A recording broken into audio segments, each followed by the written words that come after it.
Hola, buenas tardes, bienvenidos. En la clase de hoy vamos a ver lo que es reacciones químicas. Previamente ya hemos visto lo que es el concepto de mol, lo que son la materia, la transformación de la materia, los números cuánticos y sus configuraciones electrónicas. El tema de hoy es reacciones químicas y vamos a comenzar viendo un poco primero hay que distinguir entre lo que es una fórmula, una ecuación y una reacción química. Hay que saber distinguir bien estas tres para poder trabajar sobre este tema. ¿Cuál es la diferencia entre cada una? Bueno, una fórmula es aquella que nosotros escribimos para definir un compuesto, o sea, su fórmula química, cómo se escribe ese compuesto. Por ejemplo, tenemos el caso del cloruro de sodio, que es NaCl. La fórmula química del cloruro de sodio es esta. O el nitrato de plata, que es AgNO3. Entonces, las fórmulas químicas es aquellas que se escriben para definir un compuesto. Ahora tenemos qué es una ecuación y una reacción química. Bueno, una ecuación química es aquella donde de forma escrita se unen estos compuestos, ¿ok? Al escribir esto ya hacemos una ecuación química porque se están sumando, se están transformando. Si nosotros la completamos se vuelve en una reacción química. ¿Por qué? Porque esta fórmula se junta para formar nuevos compuestos. Entonces, cuando esto se lleva a la realidad, se dice que es una reacción química, porque están reaccionando y transformándose para formar nuevos compuestos. Una vez dicho eso, vamos a ver cuáles son los tipos de reacciones químicas que tenemos. Bueno, existen 4. La primera es de combinación o síntesis. En estas son aquellas donde dos elementos se juntan para formar uno solo.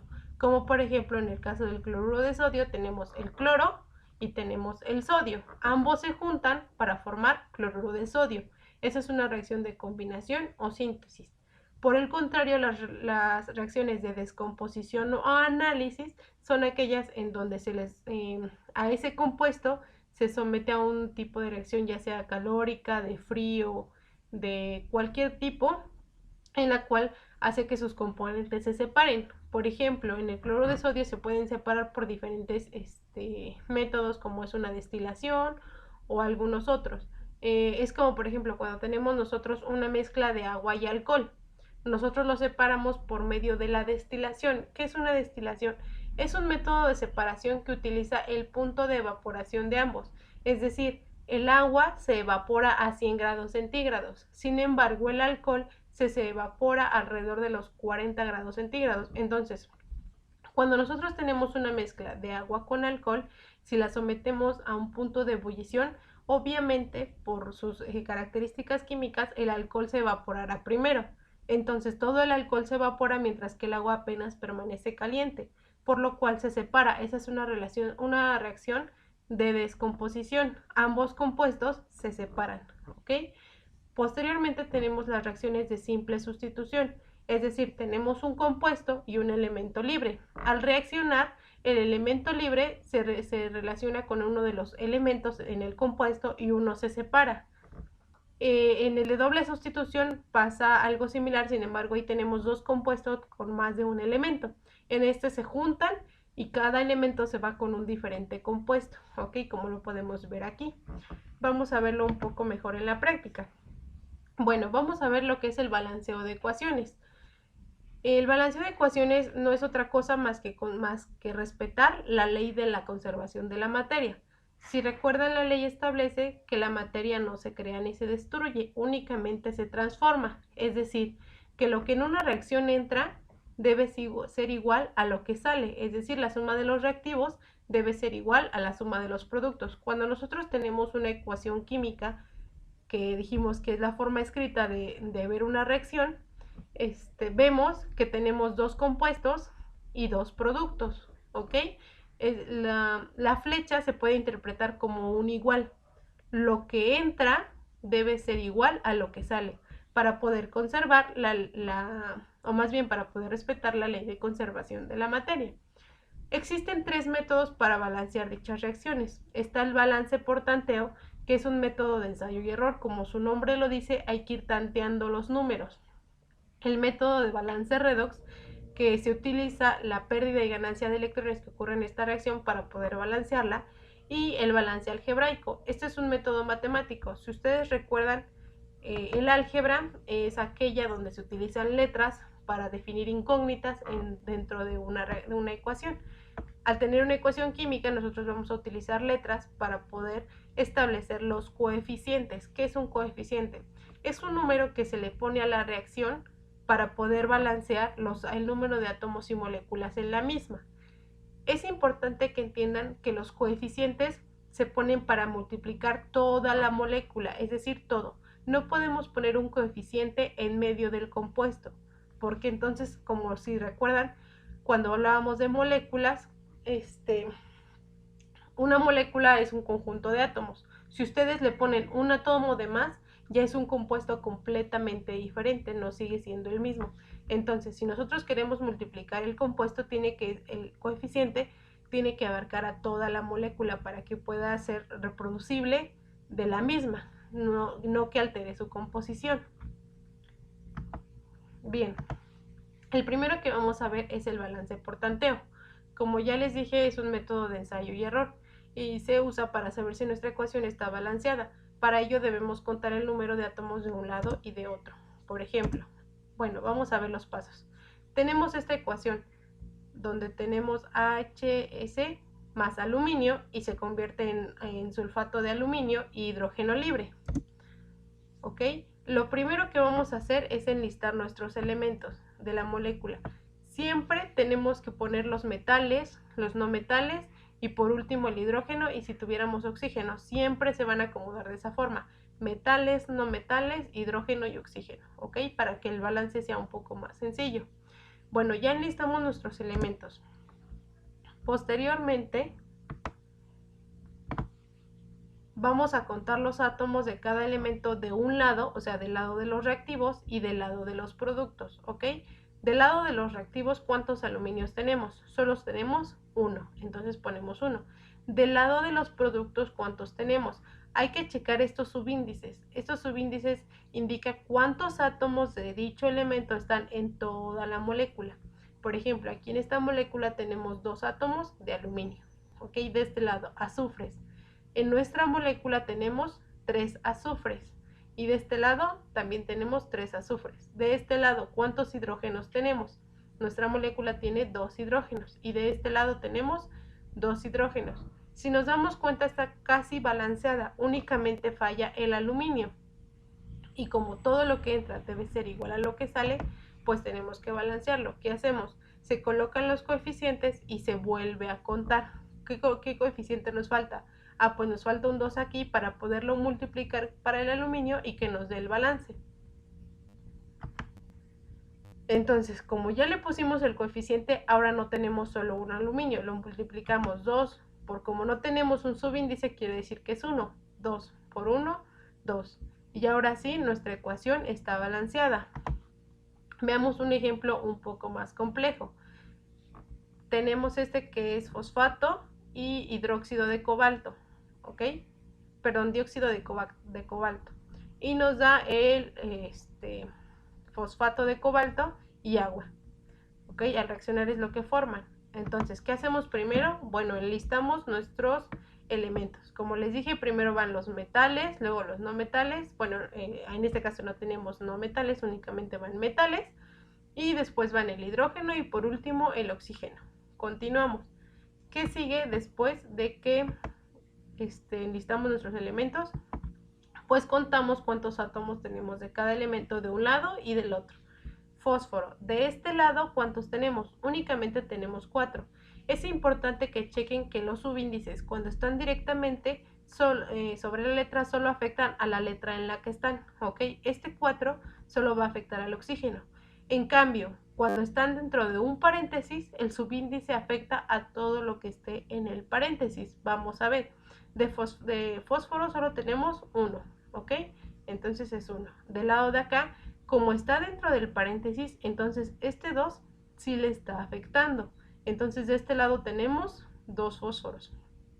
Ok, cobaltos. De este lado únicamente tenemos 1, porque el 2 solo afecta a lo que está dentro del paréntesis. El cobalto está afuera. Entonces no le afecta, únicamente tenemos 1. De este lado, este 3 está directamente sobre el cobalto, le afecta al cobalto. Entonces tenemos 3 hidrógenos. De este lado, aquí tenemos 3. Tenemos que sumar todos los que estén del lado de los productos, de los reactivos, y todos los que estén del lado de los productos, ¿ok? Del lado de los reactivos son todos los rojos. Entonces, de este lado tenemos aquí 3 y de este lado está dentro del paréntesis. Entonces, el 2 le está afectando. 3 más 2 son 5. ¿Ok? Oxígenos. De este lado tenemos 4 más, está dentro del paréntesis, el 2 le afecta, entonces son 4 más 2 son 6 oxígenos. Ahora, del lado de los productos, dijimos que al fósforo está dentro del paréntesis, entonces el 2 sí le afecta, tenemos un 2. Cobaltos tenemos 3. Hidrógenos, de este lado únicamente tenemos 2. Oxígenos, cuando hay dos subíndices, uno adentro y uno afuera, lo que hace es que se multiplican. Entonces tenemos 4, como solamente está en el oxígeno, únicamente afecta al oxígeno, pero el 2 sí está afectando a toda la molécula. Entonces tenemos 4 por 2, 8, más este que tenemos acá, 9. De este lado tenemos 9 oxígenos. ¿Qué pasa? Está completamente desbalanceada. Pues entonces vamos a ir agregando coeficientes al azar para poder balancearla. Acuérdense, el coeficiente se pone siempre fuera de la molécula. No lo podemos poner en medio de las moléculas o de entre los elementos, porque entonces estaríamos cambiando el compuesto. Sería un compuesto completamente diferente. Bueno, ¿qué prosigue? Agregamos nuestros coeficientes y volvemos a contar. Esto yo ya lo hice previamente, pero hay que ir agregando primero, ponemos un 2, hay que ir de números pequeños, así vamos uno por uno tachando hasta que el balance nos dé. Por eso se dice de ensayo y error. Aunque parece un método simple, es como más complicado porque hay que estar tachando, equivocándose, volviendo a hacer, volviendo a contar. Bueno, volvemos a contar. Ahora, de este lado tengo ya 2 fósforos. ¿Por qué? Porque este 2 afecta a toda la molécula. El coeficiente, los números grandes, sí afectan a toda la molécula, porque lo estoy poniendo del lado izquierdo, ¿ok? Entonces tenemos 2 fósforos. Muy bien, de este lado seguimos teniendo 2 fósforos. Ahora el cobalto, de este lado ya le puse un 3, entonces ahora del lado de los reactivos sí tengo 3. Y del lado de los productos sigo teniendo 3. Porque aquí no puse ningún coeficiente, no me afecta esta molécula. Hidrógenos, como aquí ya le puse el 2, también le va a afectar. Entonces ahora tengo aquí 3 por 2, son 6. Aquí este coeficiente afecta a toda la molécula. Sin embargo, como tengo aquí un subíndice, se van a multiplicar. Igual aquí, si vieron, se multiplican. El subíndice por el coeficiente se multiplica. 3 por 2, 6. Y 6 que tenía acá son 12 hidrógenos, ¿ok? Ahora los oxígenos, aquí tengo 4 por 2 son 8. Tengo 8 oxígenos en esta sola molécula. Y acá 3 por 2, 6, 8 y 6, 14 oxígenos. Entonces del lado de los reactivos tengo 14 oxígenos. Ahora vamos a ver el lado de los productos. Como dijimos, el fósforo y el cobalto ya están balanceados. Falta el hidrógeno. De este lado tengo un 6 por 2 son 12. Está balanceado los reactivos con los productos. Ahora tenemos de este lado el oxígeno. Aquí sigue siendo 4 por 2, 8. Siguen siendo 8. ¿Por qué? Porque no puse coeficiente, no afecta. Y de este lado tengo 6. Como no tienen subíndice, es un 1. Entonces 6 por 1, 6. Entonces 8 más 6, 14. Ya está balanceado el lado de los reactivos con el lado de los productos. Lo que entra es igual a lo que sale. La ley de la conservación de la materia se respeta. Muy bien. Ahora, para el caso, de este método al tanteo, en su página de su manual, en la página 17, tienen un ejercicio. ¿Qué van a hacer? Van a resolver, si se dan cuenta, este es el primer ejercicio, ya lo resolvimos. Ustedes van a resolver los 3 ejercicios que restan. Van a poner el balance y a su vez van a poner en el paréntesis qué tipo de reacciones de síntesis, de sustitución, de doble sustitución o de descomposición. ¿Ok? Ya esa es su primera tarea. Posteriormente vamos a ver el balance redox. Para esto, bueno, vamos a ver que, como ya les comenté, una reacción de redox es aquella de óxido-reducción. Es decir, cuando nosotros tenemos una reacción química, lo que ocurre, como lo vimos en la configuración electrónica, es que los electrones ganan o pierden electrones. Para balancearlo hay que identificar qué elemento es el que se oxida y qué elemento es el que se reduce.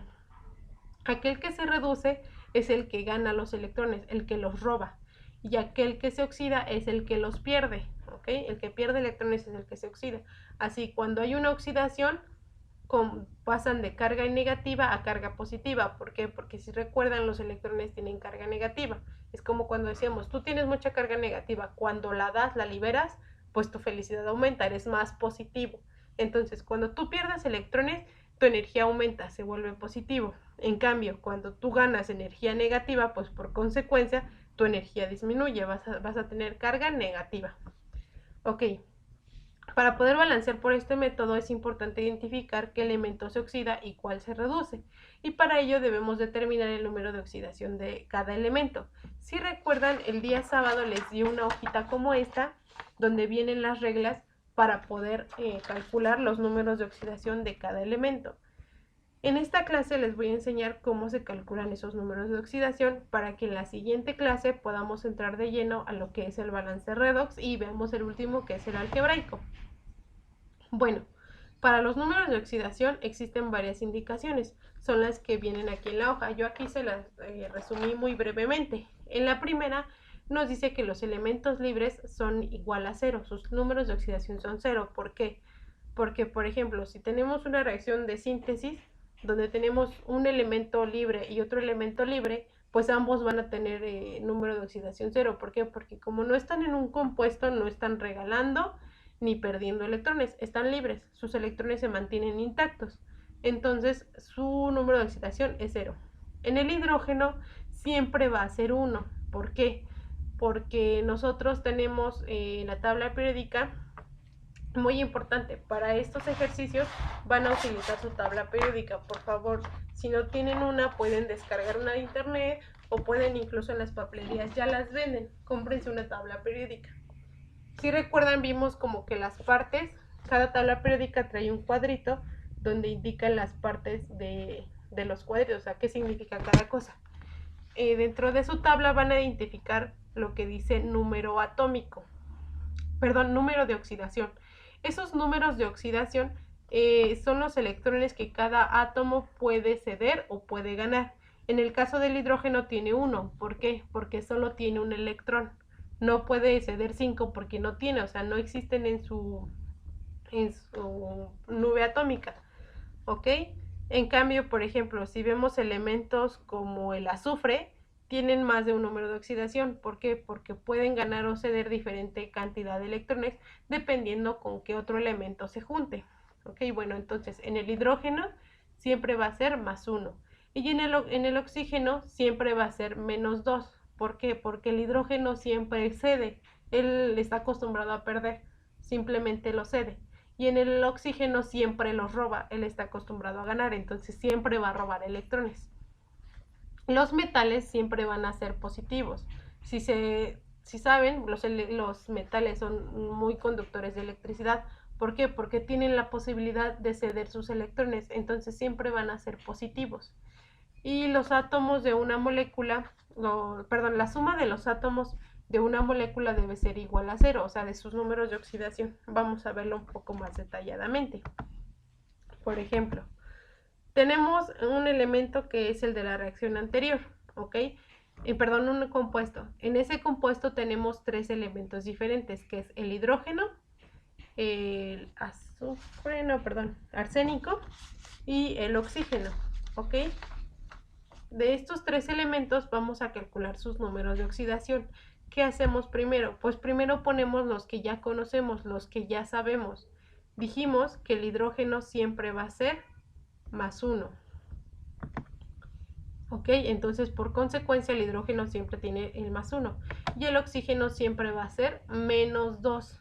Ahora, dice que la suma de los átomos de una molécula es igual a 0. ¿Qué se suman? Sus números de oxidación. pero al sumarlos los tenemos que sumar por cada uno de los átomos que tiene. En esta molécula nos está indicando el subíndice que tenemos 3 átomos de hidrógeno. Entonces, si cada uno cede un electrón, quiere decir que tenemos 3 electrones para ceder, entonces es más 3. Y del oxígeno, tiene 4 átomos de oxígeno y cada uno roba 2 electrones, es decir, necesita 2 electrones. ¿Cuántos necesitamos en total? Pues menos 2 por 4 necesitamos menos 8 electrones, ¿ok? Bueno, necesitamos 8 electrones. Aquí está cediendo 3 y nosotros necesitamos 8. ¿Cuánto nos falta para que esta suma sea igual a 0? Es lo que nosotros vamos a calcular. Es un método algebraico. Más 3 menos 8, ¿cuánto nos falta para 0? Primero, pues nos falta un número positivo, ¿no? Porque el que tenemos aquí es negativo. Entonces, ¿qué número sumado con 3 nos da 8 positivo? Pues el 5. Más 5. Ese es el número de oxidación del arsénico.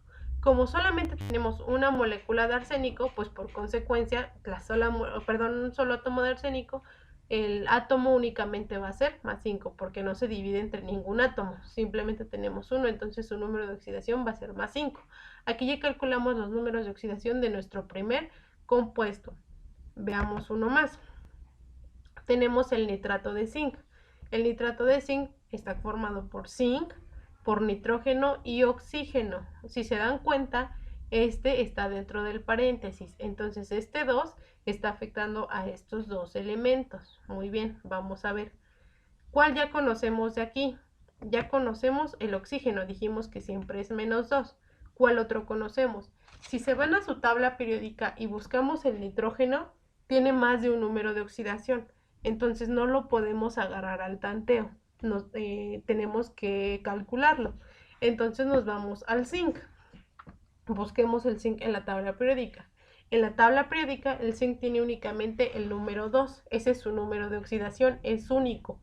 Y como dijimos que los metales siempre son positivos, pues entonces va a ser más 2 su número de oxidación. De igual forma, hacemos nuestra suma para que nos dé el 0. ¿Se acuerdan que les dije que se tienen que multiplicar por cada átomo que tenemos? En el caso del zinc, solo como no tiene un subíndice, quiere decir que únicamente tenemos un átomo de zinc, entonces pasa directo, es más 2. En el caso del oxígeno, aquí tenemos en esta molécula, tenemos 3 átomos de zinc, entonces son 2 por 3 menos 6. Pero como está dentro del paréntesis, este también le afecta. Entonces también se multiplica por este. Entonces es 2 por 3 menos 6 por 2 menos 12. ¿Ok? Entonces en este vamos a tener menos 12 electrones en toda esta molécula. Ahora, ¿qué número nos hace falta para que nos dé 0? Si aquí tenemos un número negativo, que es 12, necesitamos un número positivo que sea 12. Si ya tenemos 2, ¿cuánto nos falta de forma positiva? Les dejo un ratito para que lo piensen.